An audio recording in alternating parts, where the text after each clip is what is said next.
If you've seen my videos where I was repairing this Elgin pocket watch, you know that the second hand is missing on it because the post that the second hand rides on was broken, and that post is part of the fourth wheel. And I've been trying to find a new fourth wheel for it without success. Well, yesterday I found a watch that has the same movement that doesn't work, and I could use it as a parts movement. And it runs, but it's very, very sluggish, so much so that the time grapher can't even take readings off of it. So what I'm going to do, this is a Calvert brand watch, which was just kind of one of a large number of different off brands like this that were made in Switzerland and then sold as store brands and such in the United States. So the watch itself isn't really worth anything, but it's kind of a nice looking little pocket watch. The case isn't in bad condition, but the crystal's kind of scratched up. What I'm going to do is I'm going to disassemble this and take the fourth wheel out of it and put it in my Elgin. And then I'm going to clean all the parts from this, and if the parts are in good condition, if the only problem was that it was just dirty, I'm going to reassemble it using the broken fourth wheel from the Elgin so that it won't have a second hand until I find another fourth wheel later on. I'll keep looking for one. But if it has parts that are broken and it can't really be fixed, then I'll just take it apart and use it as a parts movement. So let's go ahead and start taking it apart and see what we've got here. This one here, just like the Elgin, comes apart by unscrewing the front and the back. And the movement on this comes out through the front. So the first thing we're going to have to do is take the front off. And then we need to remove the hands before we do anything else. I think the hands are too close to the dial to use that dial protector. So what I'm going to have to do is use just the plastic dial protector that I use. So we're going to lay a piece of plastic over it and then stick the hand levers under the plastic and then just pull the hands upwards like that. And the plastic will protect the dial and it'll protect the hands themselves from being scratched, and it keeps the hands from flying up in the air when they pop off.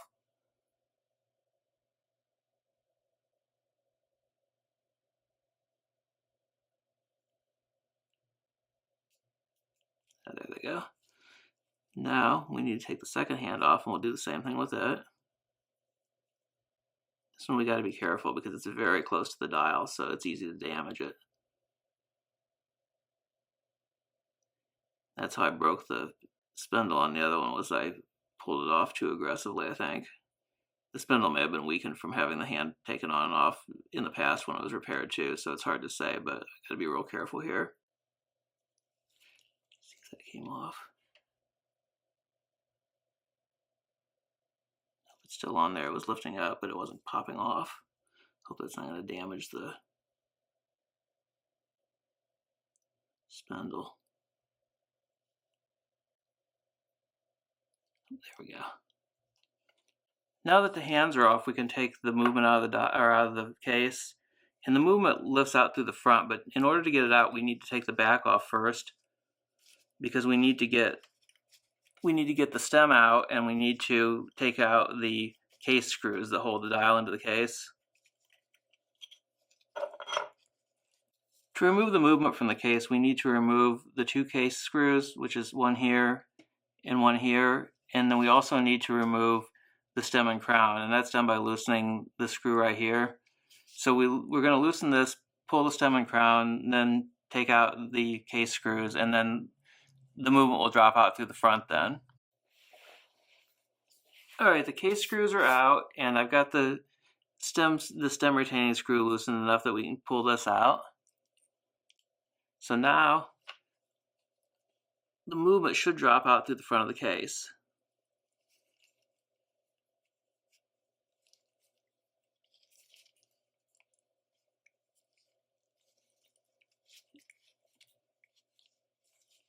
Should. It's not want to come out of there. There we go. It's kind of tight.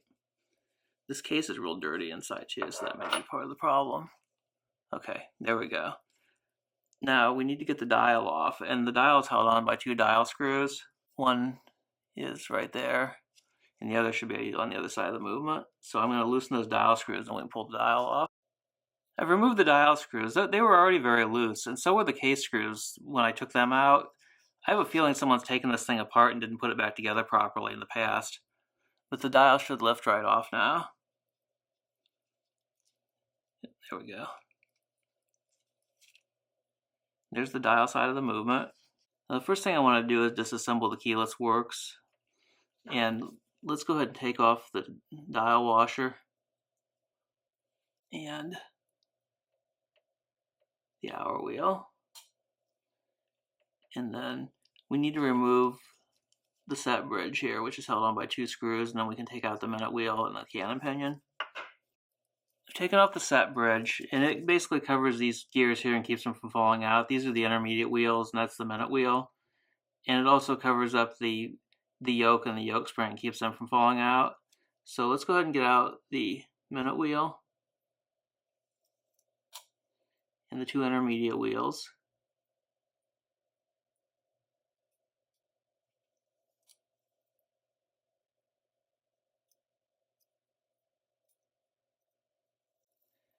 And then next we should pull the cannon pinion. And to pull the cannon pinion, actually I'm going to go ahead and lift this off too. This is the set lever, or the detent lever. And that came off because the screw that holds it in place was loosened when I loosened the retaining screw for the stem. The retaining screw for the stem also holds that in place. You know what, before I take out the cannon pinion, I'm going to go ahead and remove these other parts here. We have the yoke spring and the yoke, and then the winding pinion and the clutch need to come out. This spring is going to be a pain to get out because it'll want to fly out of there when I pull it, so I'm going to cover it with one hand and see if I can pop it out with a screwdriver.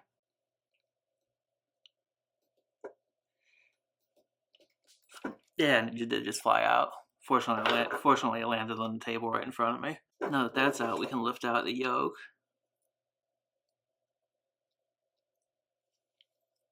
And then we can take out the winding pinion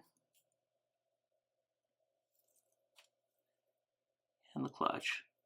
Now we need to get the cannon pinion, and I'm going to use, as I have in my other videos, I'm going to use a pen vise for that purpose. This is the cannon pinion, that's what we're going to remove, and what I'm going to do is put a pen vise over the post on the cannon pinion, and then I'm going to tighten it down on the post, and then just pull it right out.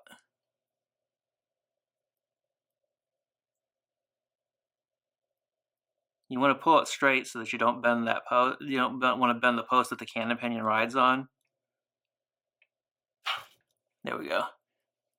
The cannon pinion rides on the bottom post of the center wheel, and you want to make sure not to bend that when you pull this out. And here is our cannon pinion stuck in the pen vise.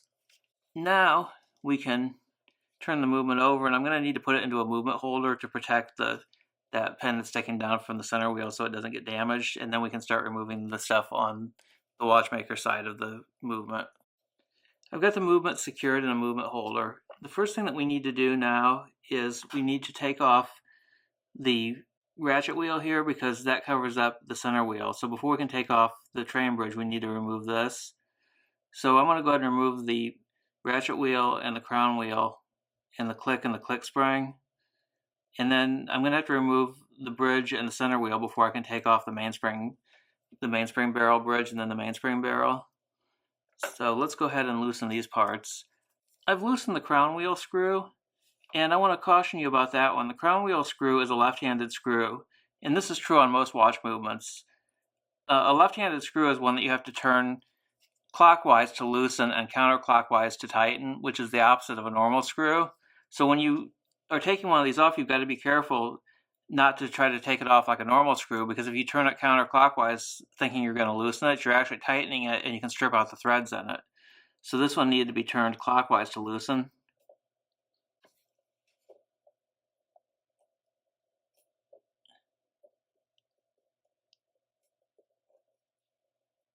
I'm having some trouble with this ratchet wheel screw. It will not loosen. I think someone's glued that in place or put some Loctite in there. And that's going to be a problem because that needs to come out, because I can't get anything else out of here until that comes out. So I'm going to have to keep trying to force it until it finally breaks loose if it's glued in there. And we may end up damaging the screw when we do so. I cannot get that screw to budge no matter how much I turn it. It's on there that tight. So I'm going to go ahead and remove the train bridge and try to remove as many of the train wheels as I can to get them out of the way in case something slips when I'm trying to get this off. I removed the train bridge and the little bridge for the escape wheel that was over here, and I took out the escape wheel, the fourth wheel, and the third wheel. I can't get the center wheel out because it's trapped underneath the ratchet wheel, and that's got to come out, and that's the one we can't get the screw out of.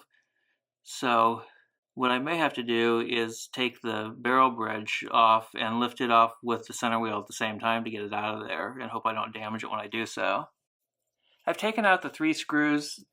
There's one here, and one here that hold the barrel bridge on, and I've also taken out the 1 screw that holds the balance cock.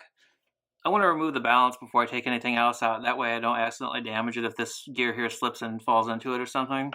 So I want to do that first, and then we'll try to get the barrel bridge and the center wheel out.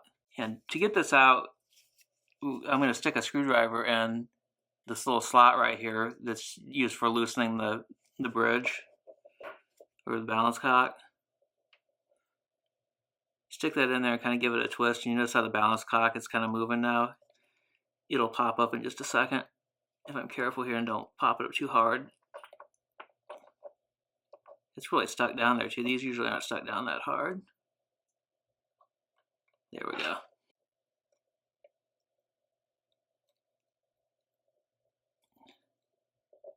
There's our balance. Now, let's see what we can do about getting that barrel bridge off. The barrel bridge has little slots in the edges of it too, just like the balance cock did, to stick a screwdriver in to loosen it.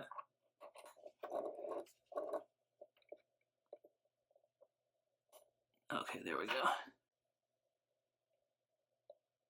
Now, this is going to want to bring up the barrel, and the problem is that the mainspring barrel is right here. It's underneath the center wheel, and then the ratchet wheel is above it. So when I pull this up, it's going to pull up on the center wheel at the same time. I need to try to lift this and lift the center wheel without damaging the center wheel, because I would like to not have that part get damaged.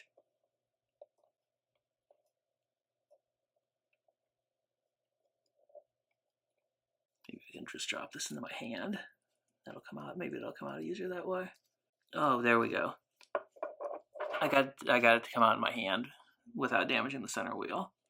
So now we can just lift the center wheel out with the tweezers.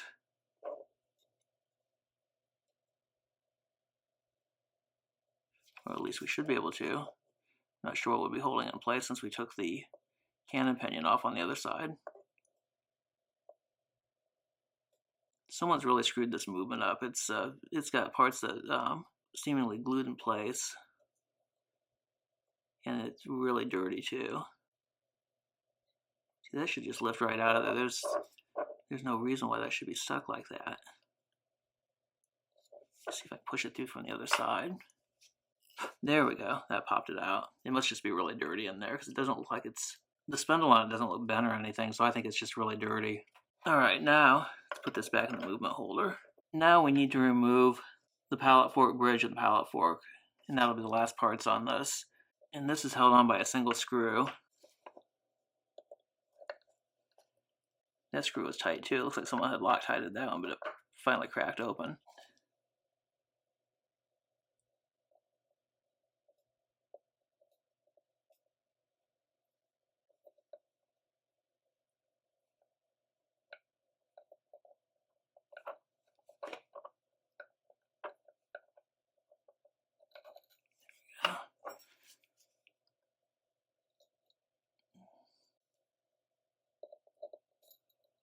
There's our pallet fork.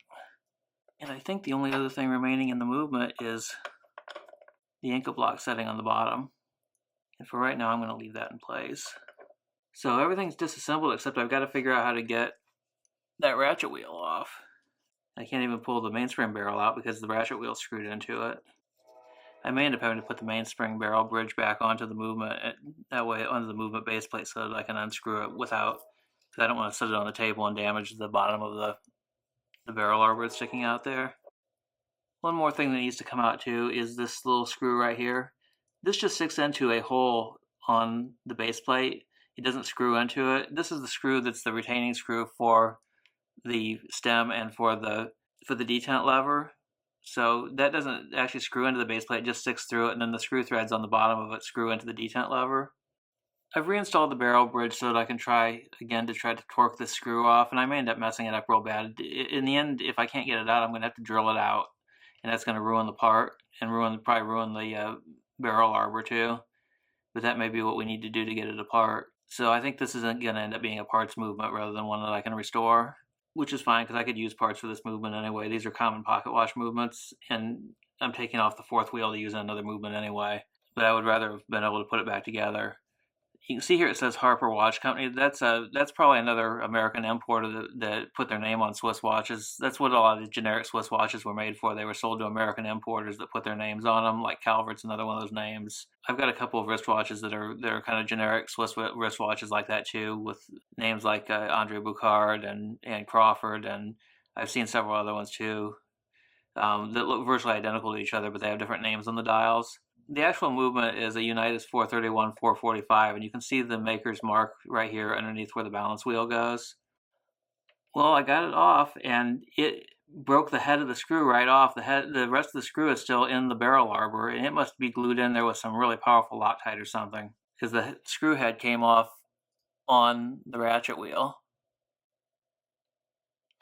There's the head broken off. Look at that. I've never seen one like that before. That's incredible. I've gone ahead and removed the click and the click spring too. Now I'm going to take out the screws that hold the barrel bridge in and take the barrel bridge off and see if I can get the barrel out then.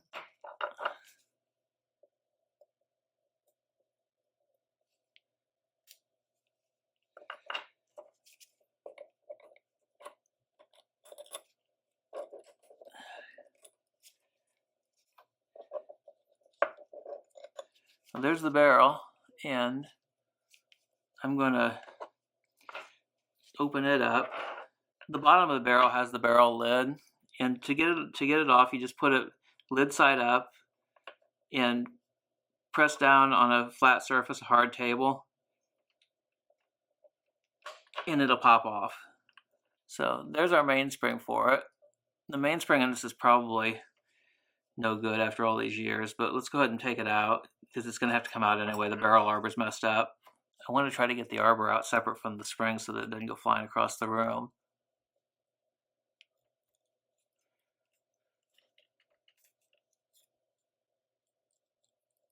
Not that it probably really matters since that arbor's messed up anyway. Oh, there we go. There's the spring. And the spring is bad. You can see it's got the spring's taken a real bad set. It shouldn't be all spirally like that. Before I can clean these parts, there are a few more things I need to remove. I need to remove the lower Incabloc jewels from the base plate, and that's right here. And I need to remove the upper Incabloc jewels from the balance cock. And there's a little cap jewel on top of this bridge here, which is for the escape wheel. I need to remove that cap jewel as well. So I'm going to go ahead and do those, and then everything will be ready to clean. To remove the Incabloc jewels are held on by this little gold spring here. I've never been able to show these on camera before, and I think I can do it this time.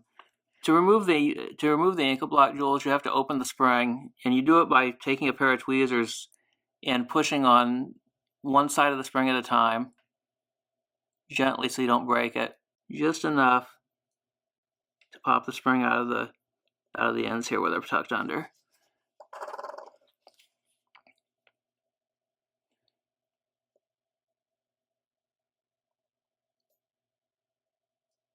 There we go. You gotta be very careful because these springs break easily, and I broke one of these springs on another movement. And if you break the spring, in order to replace it, you have to use a staking set to push the whole setting out in order to get the spring out. So you don't want to break one of these. It's a very difficult thing to replace. And we'll go over here and do the other side the same way. There we go. And then the spring just hinges upward like that. It's stuck on one side in a hinge, so it will flip up, and then you can use your tweezers to pick up the jewel assembly. And the Incabloc jewels are a two-part jewel. There's a lower jewel that has a hole that the spindle of the balance goes through, and then there's a cap jewel on the end of it that the end of the spindle rides against. So this is the cap jewel right here on top, and it's attached to the lower jewel. It'll kind of stick to the lower jewel because of the oil in there. And of course, I'm having trouble getting that out of there. with the tweezers. There we go. And that will have to be separated too, and so that I can clean those two jewels separately.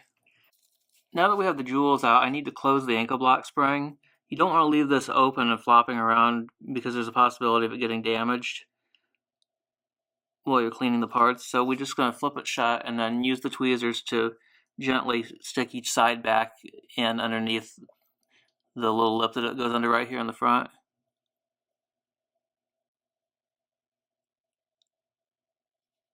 And these are a pain to do, so it's often uncooperative. Okay, I got one side in, and then see if we can do the other. Oh no, one came back out.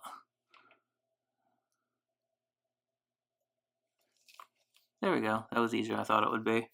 I'm going to have to install the balance cock back onto the base plate so that I can take the cap jewel out of it, because I don't want to do this manipulation of that spring with the balance not mounted. Otherwise I could push down against the hairspring and damage it. So we're going to go ahead and do that next. And here's the upper one. We're going to do it the same way.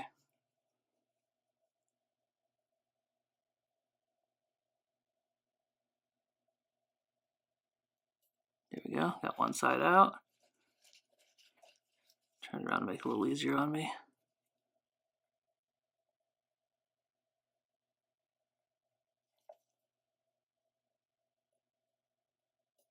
There we go. Now we can take the jewel out, and then we'll hinge it back down and relatch it so that we can clean the balance cock without damaging that little spring.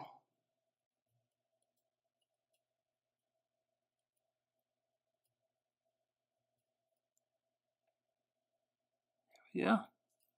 Oh, crap, I just dropped it down to the movement. I'll take the balance cock off and then drop it out of there. So after we do that, I need to take out that cap jewel on the escape wheel bridge, and then everything will be taken apart then. And that is this little part right here. And there's a teeny little screw there. I'm going to take that out and just lift that jewel and the little frame that it's in out of there, and we'll be all finished. So I'm going to clean these parts now, and then I'll separate them up and put them into my parts tray as I store spare parts in, because I don't think I'm going to put this one back together and keep it as a watch. I think I'm just going to keep this as a parts movement, since we messed up that screw on the top of the barrel that held on the ratchet wheel.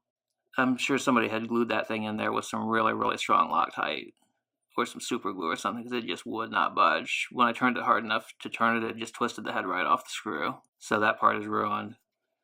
But we've got plenty of other good parts off of it the next time I work on one of these movements if I need anything else. And I've got that fourth wheel I need for the Elgin watch, so we'll be putting it back together soon. I'm going to go ahead and separate this from the base plate so that I can take the balance off and get that jewel back that I dropped in there underneath the balance. And then I'll take off that upper cap jewel from the escape wheel, and we'll be all finished. And I'm just going to clean these parts, and then I'll put them away in my parts tray, because I'm going to keep this as a parts movement. I don't think I'm going to put it back together since we messed up that screw on the barrel. And this watch isn't really, it's not an expensive watch or a collectible watch, so it's not something that's really worth trying to go to the effort to save, because I would still have to find a fourth wheel for it anyway, since I'm taking the fourth wheel out of this one for my Elgin watch. And the Elgin watch is worth a couple $100, so it's worth having for my collection in working condition, where this one here is probably worth like 30 or 40 maybe total. There's that jewel we need to get out of there.